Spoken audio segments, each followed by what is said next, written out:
Morning time హడావిడిలో కూడా ఆరోగ్యమైన బ్రేక్ఫాస్ట్ కావాలా? ఈరోజు మనం చేసుకోబోయే రెసిపీ 10 నిమిషాల్లో రెడీ అయ్యే హెల్తీ వెజిటబుల్ పోహా. ముందుగా కూరగాయలన్నీ ఫైన్గా తరిగి పెట్టుకుందాం. ఉల్లిపాయలు, క్యారెట్, క్యాప్సికమ్, పచ్చిమిర్చి, కొత్తిమీర. ఇప్పుడు స్టవ్ మీద పాన్ పెట్టి ఆయిల్ వేసి వేడి చేయండి. ఆయిల్ వేడైన తర్వాత పల్లీలు, పచ్చిశనగపప్పు, ఆవాలు వేసి బాగా వేయించండి. ఇప్పుడు ఇది చిటపట్లాడిన తర్వాత కొద్దిగా జీలకర్ర వేసి వేయించుకోండి. అది వేగిన తర్వాత ఇప్పుడు తరిగిన ఉల్లిపాయలు, పచ్చిమిర్చి, కరివేపాకు వేయించండి. ఉల్లిపాయలు పచ్చివాసన పోయి కొంచెం గోల్డెన్ బ్రౌన్ కలర్ వచ్చిన తర్వాత ఇప్పుడు క్యారెట్ వేసి 1 నిమిషం సాట్ చేసుకోవాలి. ఇలా సాట్ చేసుకున్న తర్వాత కట్ చేసి పెట్టుకున్న bell peppers, red and green capsicum వేసి మరో 1 నిమిషం పాటు వేయించుకోవాలి. ఇంకిప్పుడు బఠానీ వేసి మూత పెట్టి ఒక 2 నిమిషాలు ఉడికించుకోవాలి.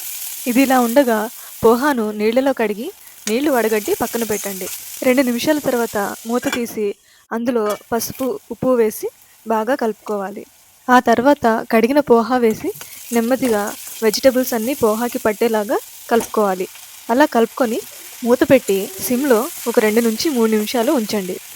అలా చేస్తే ఆ ఫ్లేవర్స్ అన్నీ కూడా పోహాకి బాగా కలుస్తాయి. 2-3 నిమిషాల తర్వాత మూత తీసి నిమ్మరసం, తరిగిన కొత్తిమీర వేసి బాగా కలిపి స్టవ్ ఆఫ్ చేసేయండి. లైట్గా, టేస్టీగా, హెల్తీగా ఉన్న వెజిటబుల్ పోహా రెడీ. మీకు ఈ రెసిపీ నచ్చితే లైక్ చేసి షేర్ చేయండి, సేవ్ చేసుకోండి. మీరు పోహాతో ఇంకా ఎలాంటి రెసిపీస్ చేస్తారు కామెంట్స్లో చెప్పండి. మళ్ళీ తర్వాతి వీడియోలో కలుద్దాం. Thank you.